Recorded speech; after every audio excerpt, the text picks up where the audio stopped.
জাহান্নামে কেন অনেক নারী থাকবে জানেন?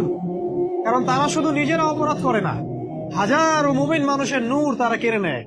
দ্যাট ইজ ওয়াই তারা জাহান্নামে বেশি থাকবে। আরেকটা মেজর কারণ হচ্ছে তাদের এই উদ্ধত মাথা। মেয়েদেরকে বলছি স্পেশালি, হয়তো এই কথাগুলো মেয়েদের কাছেও যাবে।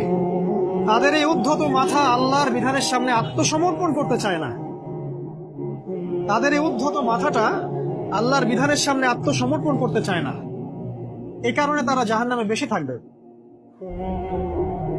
যে কোনো বিধান আল্লাহ তাদের সামনে বলেন, সব মেয়ের কথা বলছি না, ম্যাক্সিমাম বিভিন্ন যুক্তি তারা দিবে। সামি'না ওয়া আতা'না এই পর্যায়ের না, যুক্তি দিবে। পর্দা করলে কি এখন কেমন করে চাকরি করব, পর্দা করলে কেমন করে পড়াশোনা করা যায়, এখন তো যাইতেই হচ্ছে, কিছু তো করার নাই, বিভিন্ন যুক্তি, হাজারটা যুক্তি তারা দিবে। কে জানি তাদের ব্রেইনটাকে পুরো ওয়াশ করে ফেলছে। আর রাসূল সাল্লাল্লাহু আলাইহি ওয়াসাল্লাম বলেছেন, দজ্জাল